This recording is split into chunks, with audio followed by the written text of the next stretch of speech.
pause the video, go grab your tea, your wine, your snacks, whatever it may be, sweetie, because we finna get into it, we finna get deep with each other. Like, this is very much needed.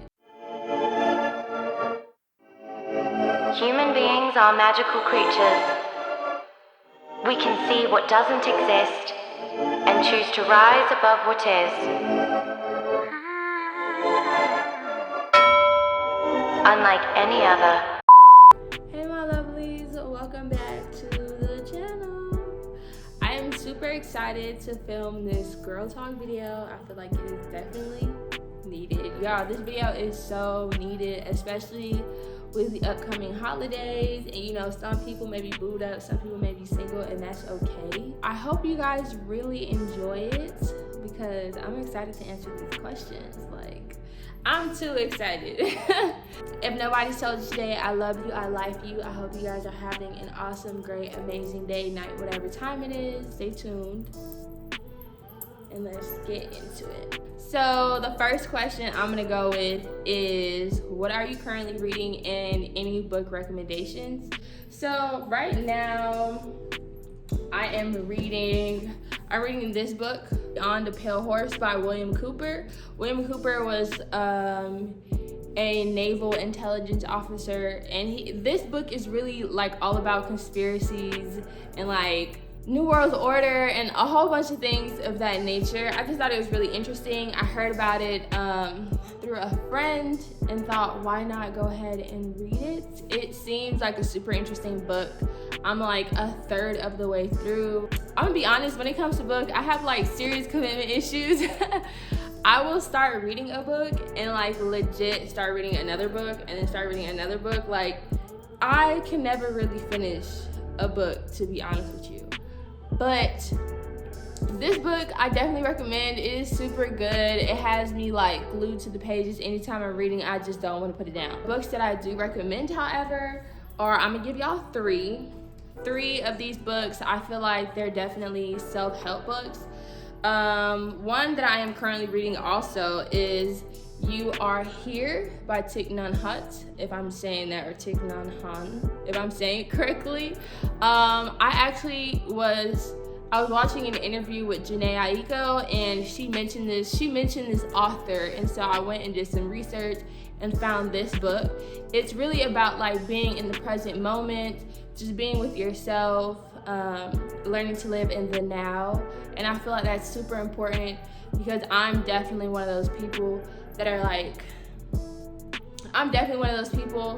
that think so far ahead in the future sometimes, and I like set up all these goals and I'm so like driven to get things done, but sometimes I have a hard time living in the moment, in the present. So I think this book is definitely a good one, and he even gives you, like, within the first couple of pages, it'll give you ways and techniques of learning how to be here and in the moment, which I feel like is super important. The next book is by Deepak Chopra. It's called The 7 Spiritual Laws of Success. This book is actually really good. It's definitely informative, especially if you're going on your spiritual journey and that's something that you're into or something that you're just starting out. I feel like this is a really good book to get into. It's super simple. He breaks down a lot of things in a simple way, and yeah, I just think this is a good book. I definitely recommend. And lastly, this book is called The 4 Agreements by Don Miguel Ruiz. This book is so good. I absolutely love this book. And it's a quick read. It's honestly not a thick book at all. It's a quick read. It shouldn't really take you that long, but it just teaches you how to be confident in yourself, how to, like, even in the first page, be applicable with your words. Don't take anything personally. Don't make assumptions. Always do your best. Like, I feel like this book really gets into just how to be yourself, almost self-confident, living in the now. Again, super important. I think this is a really good book also. You guys go ahead and check it out. So on to the next question. Okay, so I'm gonna go with the easy one. How long do you plan on staying in the Army? The Army is definitely not something that's for me. The Army is really structured. Not to say there's anything wrong with the Army, because I know some people that are in and they absolutely love it. I know people that are in different branches and they absolutely love it. It's all dependent upon you. For me personally, I don't think the Army is for me. I am a being that wants to be free. I like to make my own rules. I hate to be restricted. I'm also a person that is super like personal when it comes to certain things. I don't tell a lot of people a lot of things that's going on with me, even if it's something that is crazy or something that may affect me while I'm at work. I just feel like me and the Army don't necessarily mesh. However, I feel like it has given me so many amazing opportunities. It has provided me with so much that I probably would not have gotten if I didn't join the Army. It has a lot of benefits to it. It paid for school. Like, the Army in whole it is what you make it. The Army is what you make it, honestly. If you're somebody that is driven, if you're somebody that wants to progress, and you're like a very physical person, if you're really into like patriotism and you're really into the military and you're really about your country and protecting the people that you really believe need to be protected, or whatever the case is, the Army would be definitely a fit for you. But as far as for me, to get back to the question, I don't plan on staying in the Army long. After this contract, I am donezo. Like, I don't really care what they offer me. I don't care if they offer me a bonus. I don't care if they want to take me to Italy or Hawaii. The Army is just not something that is personally for me. Next question is, how is it being married? How is it being married? How is it being married? Hold on, because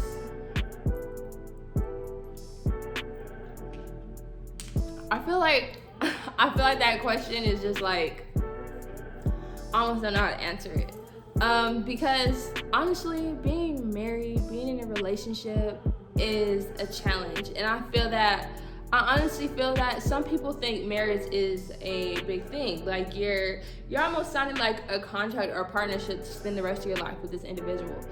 Honestly though, the way I think about marriage is more on a scale of like, yes, you're signing papers to be with this person for the rest of their life in a sense, but I do think that you're just taking another step in your guys' relationship. Personally, for me, being married has taught me a lot of things. It's taught me that in a relationship in general, if you're a boyfriend or girlfriend, or if you are married and you've been together for years, you're always learning something new about this individual. And I believe that we go through these phases in life and we change, and in a relationship, you or your partner may change.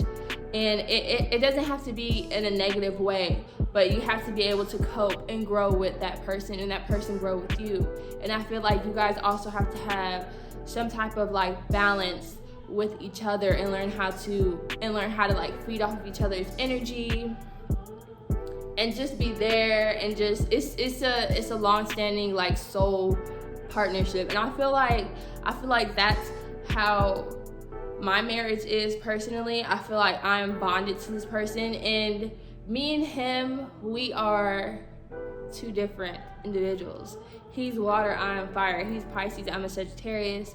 He's more he's not as optimistic as me. I'm like optimistic, I'm very impulsive. Like, I just want to go and like do things and explore, and when I have these ideas in my head, I just want to accomplish them like right now. Where he's more of a, okay, well, let's make this step, let's just move slowly. Like, he's more of a slow mover, and it's just, you have to find that balance with your partner. And it's just, marriage is not easy. Being in a relationship in general is not easy. Like, honestly, it's just a journey. It's just a journey. Of course, you're going to have your arguments. Of course, we argue. Of course, we go through our ups and downs. But I feel like communication is like the biggest thing for our relationship.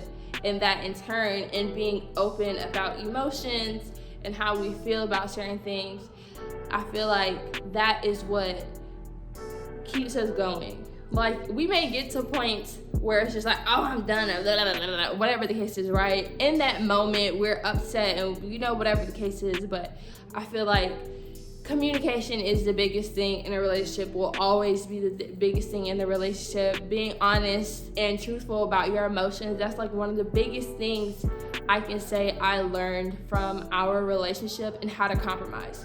Compromising is one of the biggest things in our relationship too. But every relationship is different, every marriage is different, every friendship, whatever the case may be, it's always different. I'm so in love with the person that I'm with, and I feel like that is my twin flame. I feel like this dude some days we don't even have to be together, and it's like I could think of something, or I could bring something up in conversation, and he'll be like, that's so funny because I was literally just thinking about that. And it's just like that connection that I feel like you would want with your partner. Somebody that you honestly feel like is your best friend in a relationship, because that is so important. That was a mouthful, but y'all, marriage is not easy. Marriage is not easy. It's not easy, especially when you're being so young. It's not easy. So moving on to the next question. How do you revive your energy after being drained? So for me, when I feel like I'm in that space of being emotionally drained, physically drained, spiritually drained, I have to really reconnect and be with myself in a sense. And before, when I was in that type of space, I used to want to be around other people because I almost fed off of their energy. I wanted somebody else that was energetic and fun to be around me when I was in those spaces, because they would bring me up. But as I got older, I learned that when I'm in that space, the best thing for me is solitude and isolation. And at that moment, I feel like I have to reconnect with myself. If that's going outside and just letting the sun hit me, if that's just breathing in the air. Meditation is one of the biggest things that can bring me back to myself. Sometimes when I feel so drained, or when I feel like somebody's energy is affecting me in a crazy way, because I just feel like meditation is like the biggest thing. Meditation will always be the biggest thing. Even if I'm just sitting for like 5 minutes and controlling my breath and just being in that moment in silence, sometimes that's all I need. But meditation, I feel like being in tune with self, isolation, that's how I regain my energy. Setting good intentions in the day, reading something that's positive. Sometimes affirmations will do it for me. Even if I'm upset, sometimes I have to tell myself, like, you just have to smile, bro. You have to smile and get through it, because nothing lasts forever. And we have to go through these phases. Nothing lasts forever. And those type of things bring me back to life in a sense. If that answered your question. I'll answer this one. So, do you believe time heals or acceptance heals, or both? So I think that time and acceptance heals. I feel that, speaking from my own personal experience, when I was younger, I didn't have the best relationship with my mom, right? And me and her always had like a super rocky relationship from the time I was probably like 8 or 9 until I was probably like 21. Yeah, around that age. Like, I'm just now starting to have like this super amazing relationship with my mom where we're in a really good space. Sometimes when I was in a negative space, like, have y'all ever been in a negative space and then all these things from your past are just coming up and it just makes it worse? Sometimes I felt like when I was in that space, those emotions from what happened between me and my mom when I was younger came up a lot. And I felt that as time went by, even like 10 years span or more than 10 years, I was still holding on to so much. And I feel that time as well as acceptance really helped me change really helped me forgive and just turn a new leaf completely, because I feel like forgiveness is one of the hardest things to do in life in general. I feel like that's something that really takes a lot of courage, and I feel that once you forgive somebody and once you accept what happened and once you move on from it and grow from that experience, that is the ultimate goal. I feel like that's the only purpose of going through tragic or hard or difficult times in our lives. So I would definitely say time and acceptance heals everything. Okay, so next question. Getting older and realizing some people have no purpose in your life. So I think that as we get older, we go through these phases and stages in our life, and I feel like every person in that phase or that stage serves some type of purpose. Like, I believe that they were put in our lives, or we came across them for some type of reason, for some type of experience that we needed to grow from, that we wasn't just getting on our own. When it comes to that time where things are no longer for you, whether it be a person, place, thing, job, whether it be whatever the case is, relationships, whether that be with a friend or somebody that's significant to you, a significant other, I feel like once you hit that point to where you feel like that person is serving you absolutely no purpose, then you need to cut it out, because I think keeping something around that is no longer for you will continue to block your blessings, will continue to drain you in negative ways, it will impact you in a way that it shouldn't. And I feel that once you've already learned from that experience, then it is what it is and it's done. And sometimes cutting those people out of our lives may be difficult, but I find myself, especially within like this last year, certain things didn't serve me anymore. Certain people didn't really serve me anymore. And I felt like I had to just set those boundaries for myself and be like, hey, like, you're really not for me no more. I don't really, like, this is just not what it's supposed to be. Even if I wasn't speaking to that person, sometimes I'm really the type of person, once I feel like something is negative, something is weird, like, I instantly cut it off. I just cut it. Like, there's no hesitation to it. And even if it's easy or difficult for you to do, I feel like if it has no purpose, then you don't need it in your life. So, next question. Oh, this is a good one. How do you maintain self-confidence? That's something that we just, like, have to grow into almost, if that makes sense. I think that women, I feel like we have this, society has set this kind of like standard for what a woman should be. I feel like there's so many, how can I say it? I think society has set these standards for women and what a woman is supposed to be. And I think the way to maintain our confidence and believe in ourselves and our beauty and any flaw or whatever the case is to accept yourself. Accept yourself for how you are instead of trying to change yourself to fit into a picture or to fit into a box that you know you don't even really belong in to begin with. And I think not comparing ourselves to other women and what they have and other relationships or whatever the case may be will definitely help maintain confidence. Because I'm not gonna lie, sometimes I have to take myself off of Instagram. Like, that's another reason why I don't have a Twitter, because sometimes I will see these girls or these women and I'll be like, wow, like, she is gorgeous. Like, I wish I was like this, or I wish I was like that. And then I find myself getting to a negative headspace. And then I go look in the mirror and be like you don't look like her. Like, you don't have this or you don't have that. And in a sense, that definitely degrades my confidence, that I feel like just me doing it to myself, I'm degrading my self-worth in a sense, when I know for real, I'm worth way more than that. So not comparing yourself to another individual will definitely help with self-confidence. And I find that to be true because I do it myself. I just have to, we're all created in our own ways.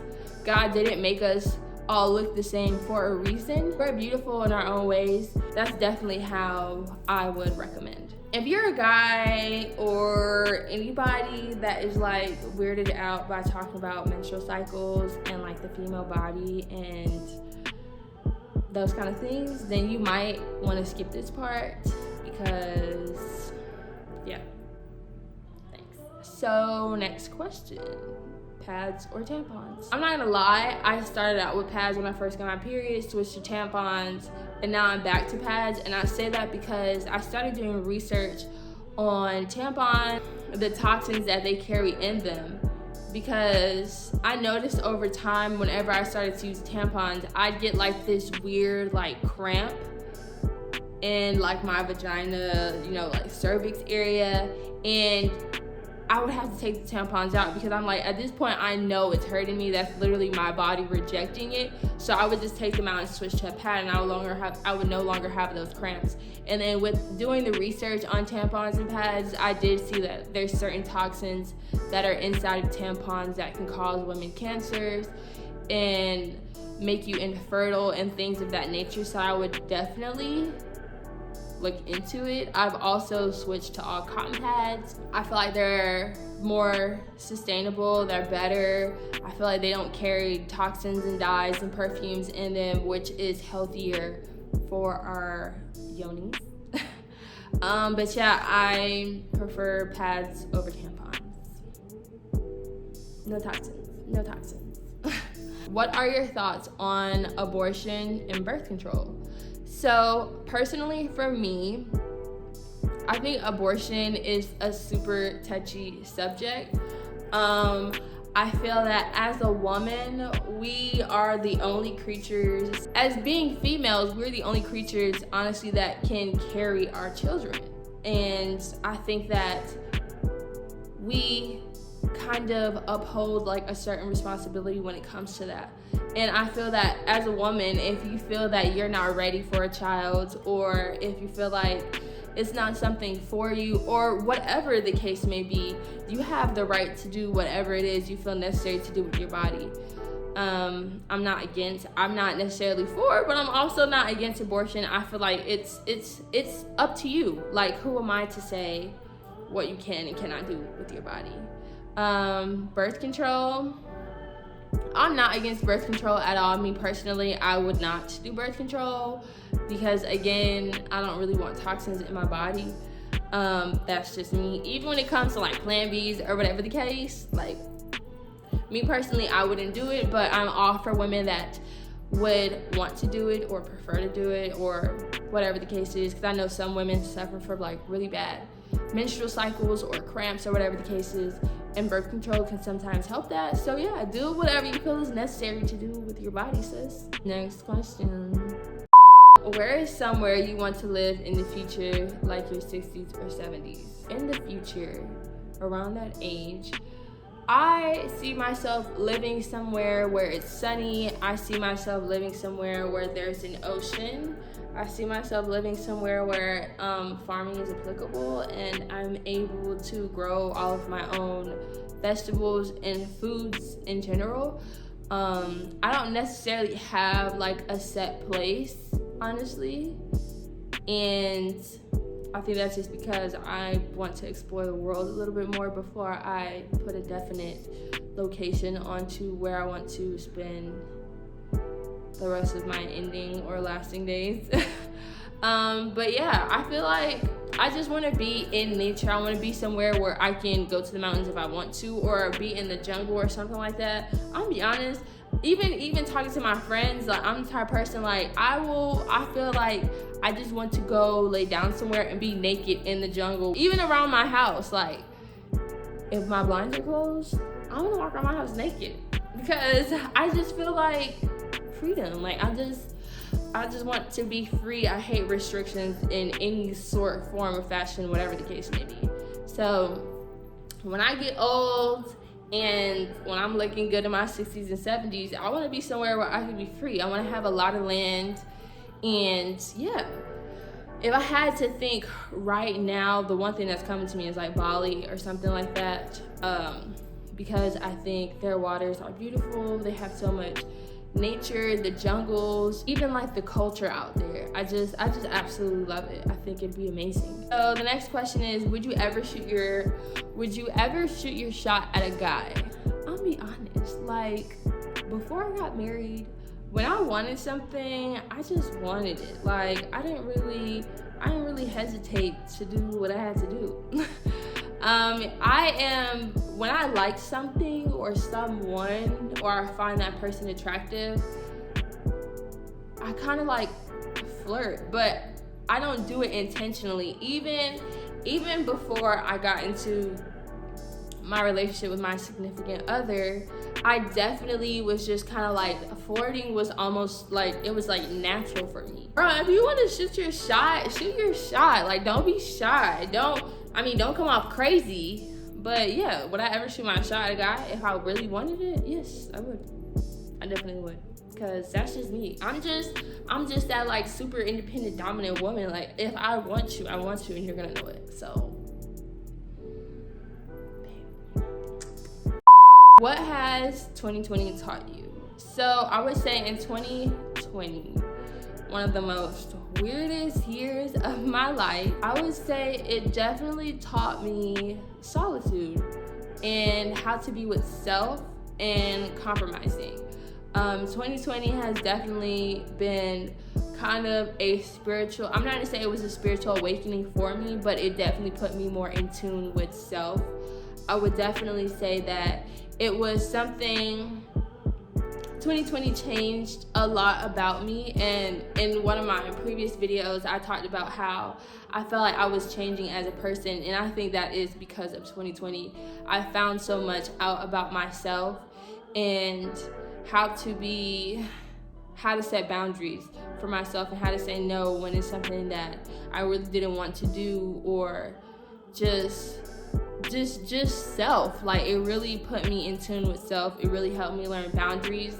It really helped me learn how to protect my energy from negative entities or whatever the case that was around me. It put me back in touch with God in a sense too, and how to have gratitude and be thankful and to just trust the process that we go through in our daily lives, because everyone's on their own journey. We're just spiritual beings having a human experience, and every day is a learning experience. If you guys decide that y'all want to have more videos like this, if y'all want to have more sit downs like this, more girl times, if you guys want to do like self-care girl time videos or see self-care girl time videos, if there's anything at all that you guys just like want to discuss, I'm definitely open to talking in my DMs. I love you guys. I like you. I hope y'all are having an awesome, great, amazing day, night, whatever time it is.